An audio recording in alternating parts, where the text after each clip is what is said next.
주님의 귀한 성전에 나오신 사랑하는 성도님 귀한 한 분 한 분 그 귀한 삶 속에 또 말씀의 위로와 격려와 도전이 함께 하시기를 간절히 소망합니다.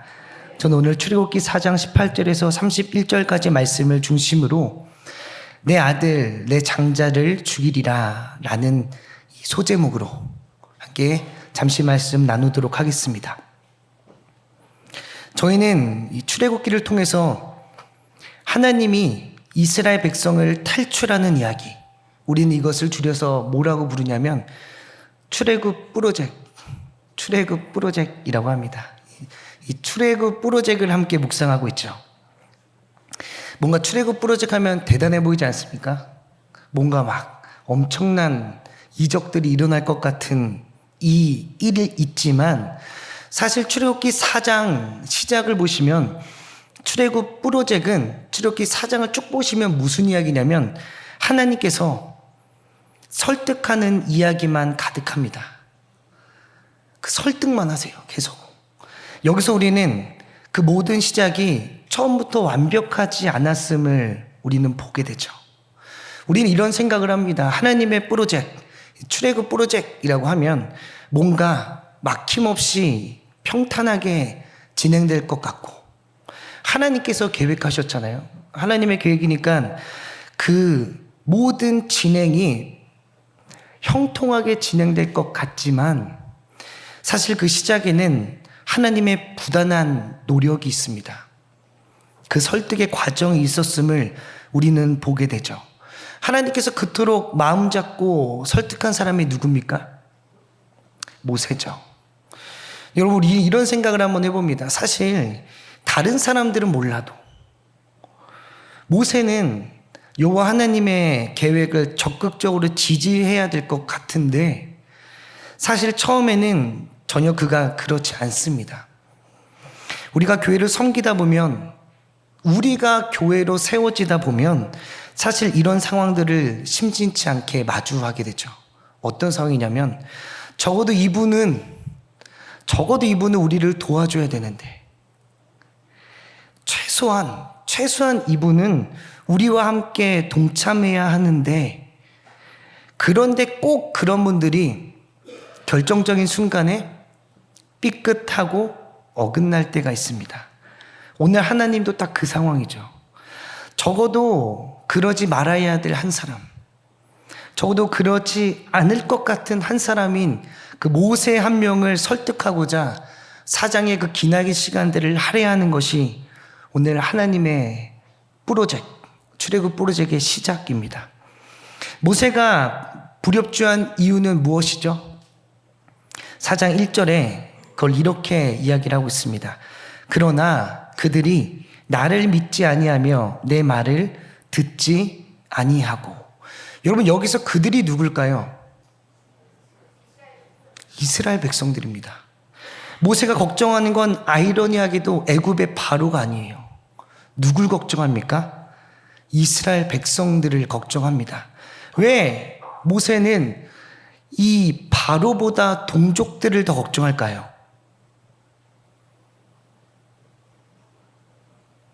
왜 모세는 바로를 걱정하는 것이 아니라 왜 자신의 동족들을 걱정하는가? 그에게는 40년 전에 받았던 상처가 있었기 때문입니다. 출애굽기 2장 14절을 보시면 이렇게 기록 있습니다. 누가 너를 우리를 다스리는 자와 재판관으로 삼았느냐? 여러분, 이게 언제 나오죠? 이때 나옵니다. 모세가 애굽의 왕자로서 호의를 누려요. 근데 이 모세가 애굽 사람이 자신의 동족인 이스라엘을 괴롭힐 때 어떻게 합니까? 쳐서 죽이죠. 그리고 이튿날 그 동족들이 모이는 곳에 가니까 아이러니하게도 동족들이 싸우는 거예요. 그래서 모세가 이렇게 얘기합니다. 왜 동족들이 이렇게 싸웁니까? 그랬더니 그 동족들에서 싸우던 사람이 모세에게 오늘 이 말씀을 하는 겁니다. 누가 너를 우리를 다스리는 자와 재판관으로 삼았느냐? 이 얘기를 왜 하냐면 그 사람들에게 모세는 안 입고 왔거든요. 왜냐하면 동족이라고 하는데 모세는 애굽의 왕자로서 호의호식을 누려요. 우리들은 열심히 노동하고 있는데 모세는 왕의 음식을 먹고 왕의 생활을 삽니다. 그래 놓고 와서 동족이라고 이야기를 하니 듣는 사람들은 어때요? 안이 꼽죠. 그렇게 모세에게 그렇게 얘기를 하는 겁니다. 누가 너를 우리를 다스린 자와 재판관으로 삼았느냐라고 하는 말에는 무슨 의미가 담겨 있냐면 네가 뭐라도 되는 줄 알아 라고 얘기하는 그 무시와 멸시가 담겨 있습니다. 근데 그 상처가 출애굽기 3장에서도 나타나죠. 하나님이 모세를 보낼 때 이제 가라, 내가 내 백성들을 그 애굽 땅에서 구해내리라 라고 했을 때 출애굽기 3장 13절에 모세는 하나님께 이렇게 묻습니다.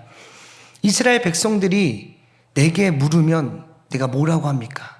보시면 모세가 하나님께 아뢰되 내가 이스라엘 자손에게 가서 이르기를 너희의 조상의 하나님이 나를 너희에게 보냈다 하면 그들이 내게 묻기를 그의 이름이 무엇이냐 하리니 내가 그들에게 무엇이라고 얘기합니까?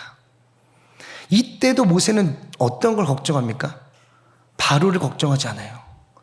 모세의 모든 걱정은 동족, 자신의 이스라엘 백성들을 향합니다. 왜 그런가?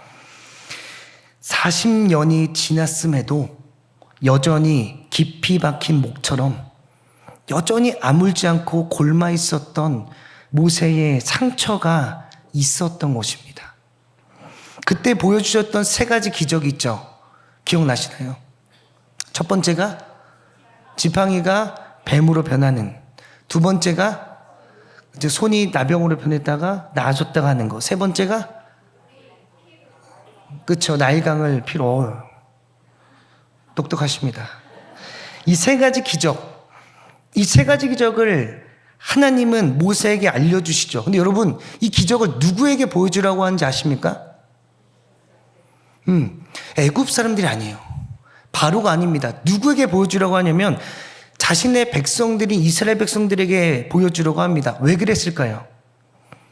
그냥 그게 놀라워서, 야, 이 지팡이가 뱀으로 변하네. 뱀이 지팡이로 변하네. 신기하다.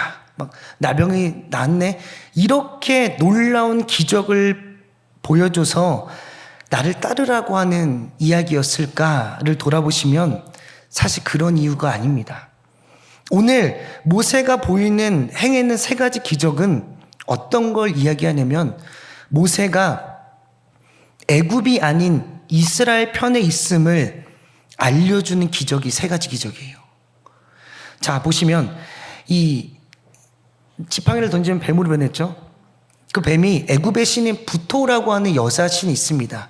그 여자신을 상징하는 게 뱀이에요. 그러면 그 뱀을 잡았다라고 하는 건 애굽의 신을 잡았다, 물리친다라고 하는 의미가 첫 번째 기적이고, 두 번째는 이스라엘 백성들은 그 애굽의 손아귀에서 못 태어나올 것 같죠.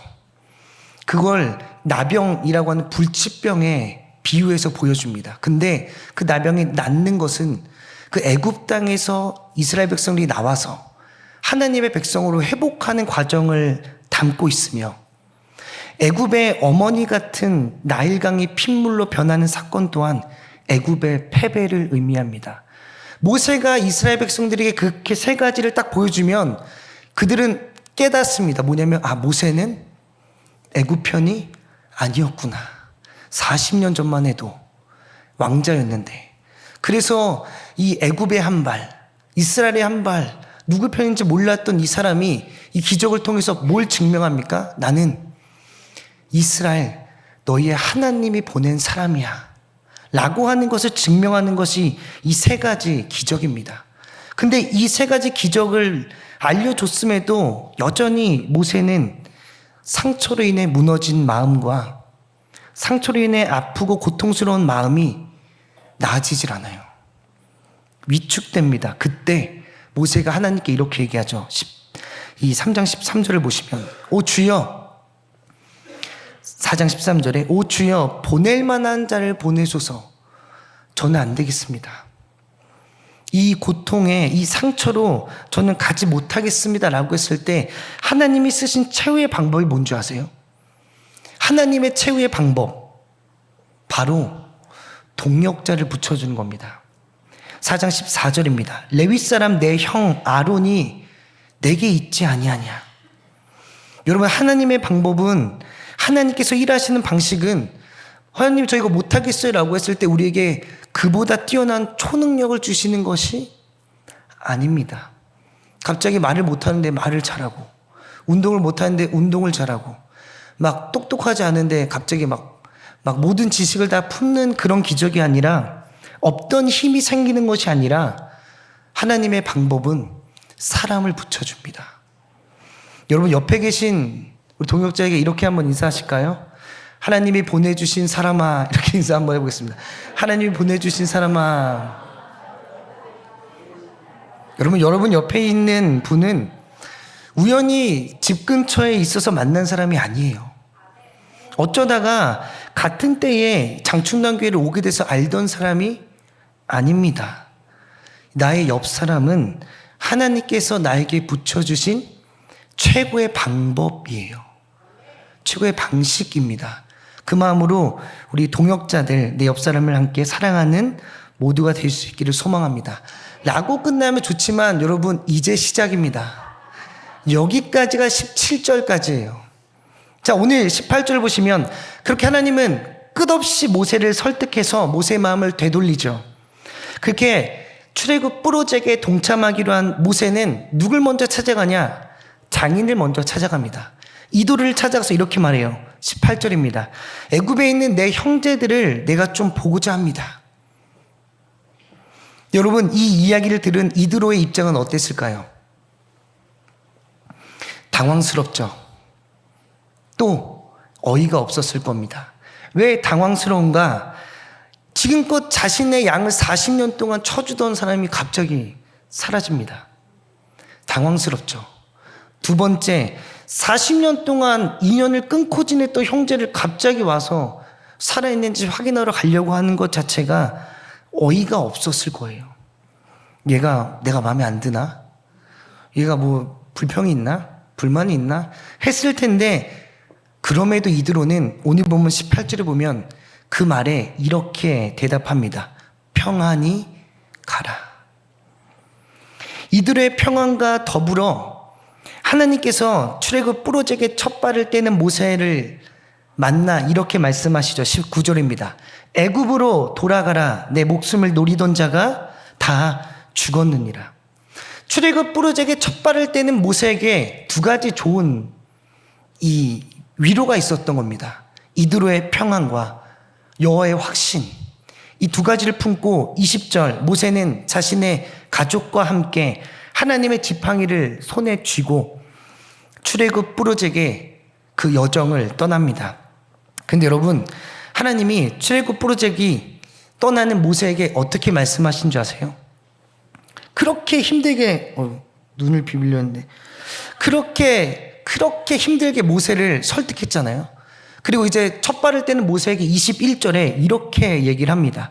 내가 애굽으로 돌아가거든 내 손에 쥔 이적들을 바로 앞에서 행해라. 그런데 내가 그의 마음을 완악하게 한즉 그가 백성을 보내주지 아니할 것이다. 여러분, 그렇게 힘들게 프로젝트를 설득했는데 첫 걸음을 뗀 모세에게 그 일은 결코 만만치 않을 것이라고 이야기를 합니다. 여러분, 여기서 우리는 한 가지 착각을 하죠. 뭐냐면 우리가 하나님의 일을 행한다면 그 과정은 쉬운 길이라고 생각합니다. 우리는 하나님의 계획 안에 있다면 내 그 여정은 간단한 일이라고 착각해요. 그래서 여러분, 일이 꼬이면 어떻게 생각합니까? 이거 하나님의 일이 아닌가? 일이 조금 틀어지면 어떻게 합니까? 하나님의 계획이 아닌가? 근데 여러분, 재미난 건 내가 원하는 일을 하다가 고난을 맞이하잖아요. 그러면 어떻게든 이겨내리라.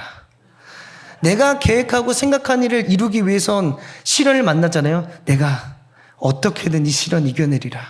그렇게 하면서 하나님의 일을 한다고 마음 먹고 나갈 땐 좀만 일이 꼬이면 하나님의 일이 아닌가? 좀만 일이 틀어지면 하나님이 계획이 아닌가 오해합니다. 그러다가 낙심하고 넘어지죠.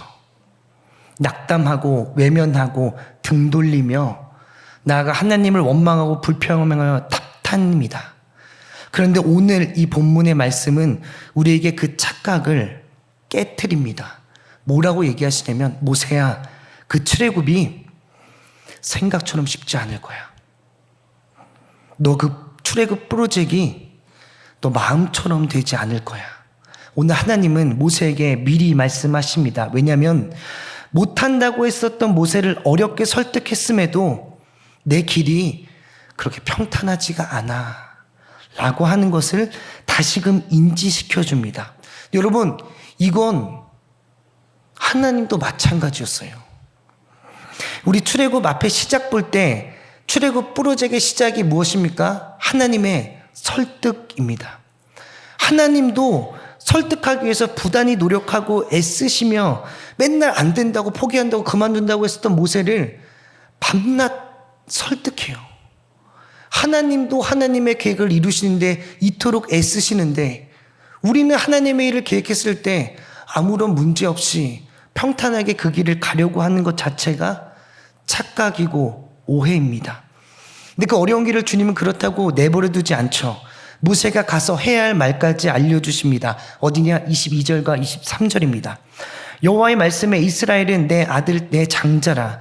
내가 내게 이르기를 내 아들을 보내주어 나를 섬기게 하라 하여도 내가 보내주기를 거절하니 내가 내 아들 내 장자를 죽이리라 하셨다 하라. 주님은 이렇게 말씀하십니다. 이스라엘이 나의 장자야. 근데 네가 내 장자를 보내주지 않는다면 너 또한 내 장자를 데려갈 수 있다는 것을 기억해라. 이게 무엇이냐면, 내 장자를 뺏으려면 내 장자도 빼앗길 것을 기억하라는 것입니다.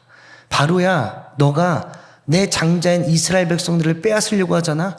너 기억해야 돼. 너도 네 장자를 잃을 수 있다는 것을 기억해야 한다는 것을 오늘 모세를 통해서 모세에게 경고하라고 말씀하십니다. 여기까지는 문제가 없어요. 여기까지는 너무 흐름이 자연스럽습니다. 근데 갑자기 흐름이 깨지는 이야기가 나옵니다. 이 이야기 어려운 그 기록들이 나와요. 언제냐면 24절부터입니다. 24절에 보시면 모세가 길을 가다가 숙소에 있을 때에 아무런 맥락 없이 이유도 모르는데 24절에 보시면 갑자기 여호와께서 그를 뭐 하려고 하시죠? 죽이려고 하십니다. 근데 앞에 모세가 무슨 뭐 잘못을 했거나 반항이라도 했으면 그럴 수도 있겠다 싶어요. 근데 그래도 좀 이상해요. 그렇게 못하겠던 애를 설득시켜 놓고 이제 시작하는 애를 죽이려고 하십니다. 좀 반항했다고 해서 죽일 분은 아니신 것 같잖아요. 근데 왜 그렇게 야 가자 갔어. 근데 갑자기 죽이려고 그래요. 이건 뭔가 이야기가 좀 흐름이 깨지는 듯한 이야기가 기록되어 있습니다. 그런데 무엇이 잘못된 것인지를 좀 예측할 수 있는 기록이 어디 나오냐면 연이은 25절에 나와 있습니다. 십보라가 돌칼을 가져다가 그의 아들의 표피를 베어 그의 발에 갖다 대며 이르되 당신은 참으로 내게 피난편이로다 하니, 그러자 26절에 여호와께서 모세를 놓아주시죠. 이 26절에 보시면 단서가 나옵니다. 뭐냐면 십보라가 이 아들의 표피를 베는 할례를 통해서 모세를 구해냈다는 것입니다. 이 할례는 여러분 아시다시피 하나님의 소유이자 백성임을 기억하게 하는 육체적 흔적이에요. 육체에 기록하는 증표입니다. 그렇게 폭풍과 같은 밤이 지났습니다. 그런데 여기서 또 이상해요. 뭐냐면 그렇게 큰 사건이 있은 후에 하나님은 뭐 별일 없었다는 듯이 출애굽 프로젝트를 진행하십니다. 어제는 죽이려고 하셨는데 다음 날이 되니 시치미를 떼시며 프로젝트를 그대로 진행하시는 하나님이 보여요. 27절에 그 와중에 죽이려고 하다가 그 와중에 아론을 부르셔가지고 28절에 27절에 아론을 불러서 모세가 올 거야 이야기를 해주시고 28절에 모세와 아론이 만나서 출애굽 프로젝트에 대해서 나누고 29절에 그 프로젝트를 같이 나눈 후에 이스라엘 자손의 모든 장로들을 불러서 30절에 말씀을 전하고 이적을 보입니다. 그러니까 이스라엘 백성들이 믿고 머리를 숙여 경배하며 31절에 출애굽 부르잭은 한 걸음 더 전진하는 이야기가 기록되어 있습니다. 여러분, 저는 오늘 말씀을 묵상하며 제 마음에 남았던 본문이 어디냐면 이해할 수 없었던 그날 밤입니다.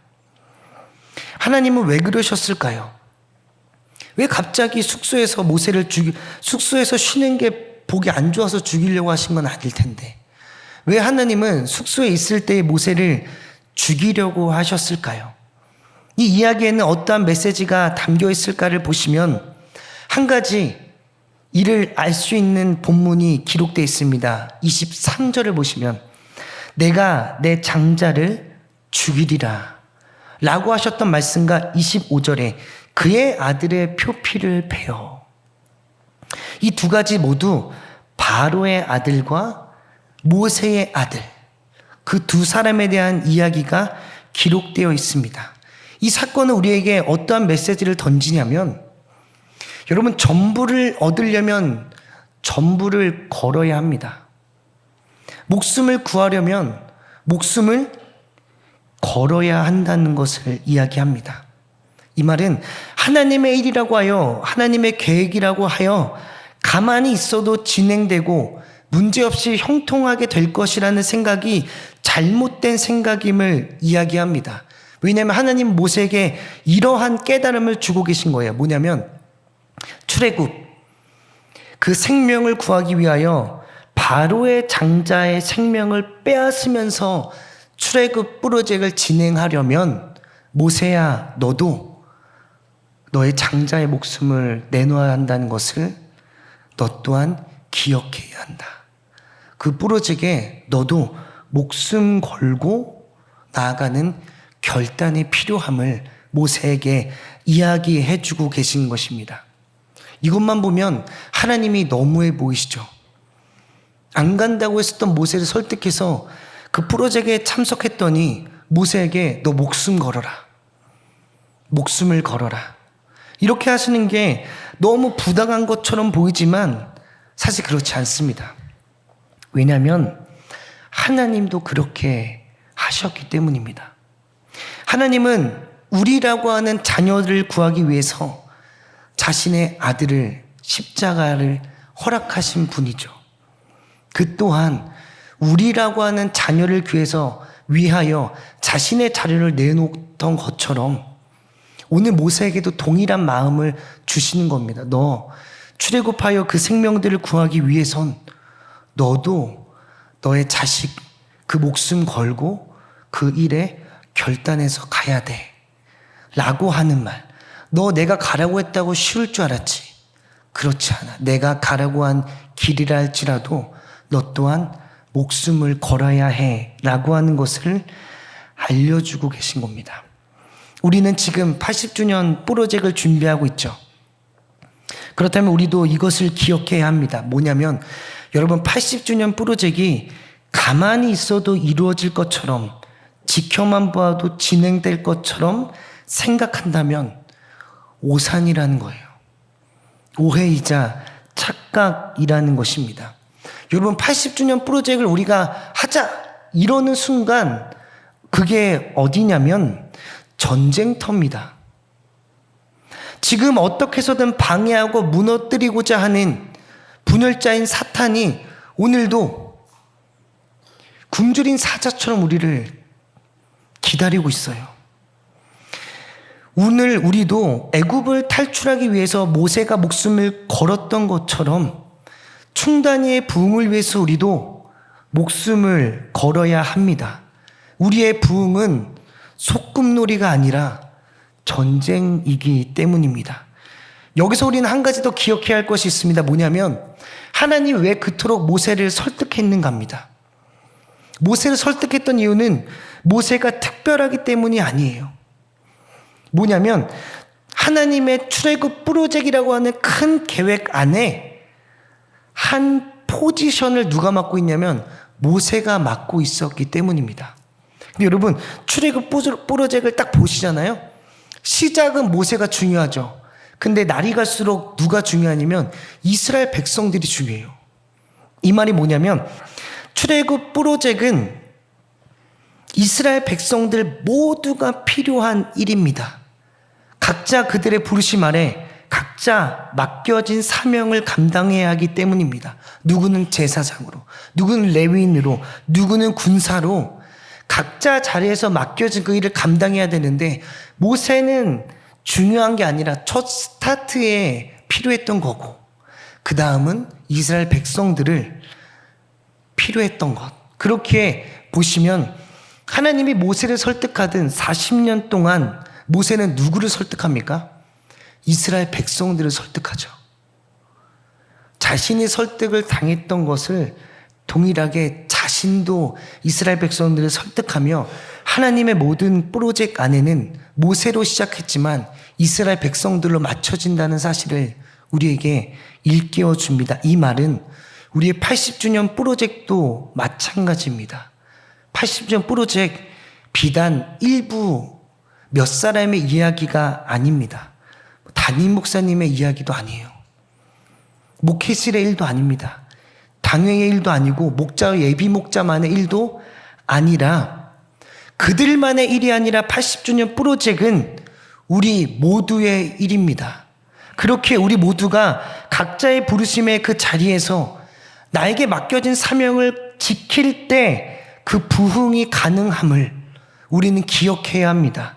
그저 멀뚱히 서 있는 것이 아니라 남일 보듯 나의 일을 아닌 것처럼 여기는 것이 아니라 우리도 부르심의 자리를 지키고자 목숨 걸고 맡겨진 사명을 이루고자 생명을 걸 때 그때야 비로소 충단의 전성기가 이루어져 가는 것임을 우리는 잊지 말고 기억해야 합니다.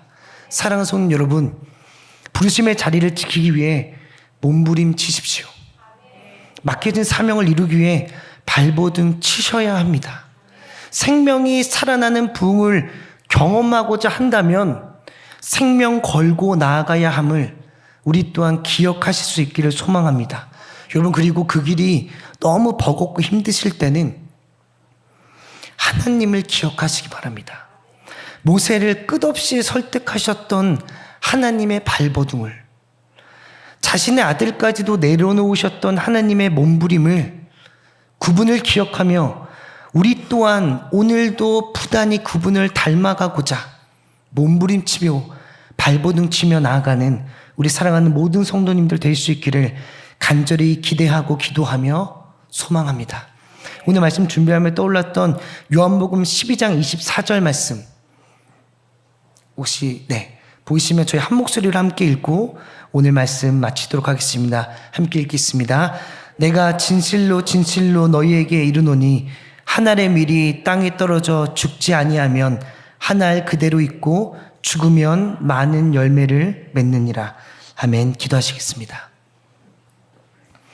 사랑과 은혜가 풍성하신 하나님 아버지, 오늘 귀한 시간 다시금 80주년 프로젝트를 곱씹으며 우리의 마음을 재정립하며 나아갈 수 있도록 인도하여 주심 너무나도 감사합니다. 하나님, 우리가 남의 일처럼 손을 놓고 나아가는 것이 아닌 주께서 부르신 그 자리에서 주께서 맡기신 그 일을 목숨 걸고 생명 다해 충성하며 나아갈 수 있도록 인도하여 주사 하나님의 귀한 프로젝트에 우리 또한 동참하며 나아갈 수 있도록 주께서 인도하여 주시고 그 일이 힘들고 어려울 때에 주님 바라보며 우리 동역자와 함께 그 모든 일을 끝까지 제대로 완주하며 나아가는 우리 모두가 되게 하여 주시옵소서. 그래 80주년 프로젝트 그날 부끄럽지 않게 주님께 칭찬받으며 나아가는 우리 모두가 되게 하여 주시옵소서. 감사드리며 사랑 많으신 우리 주 예수 그리스도 이름으로 간절히 기도드립니다. 아멘.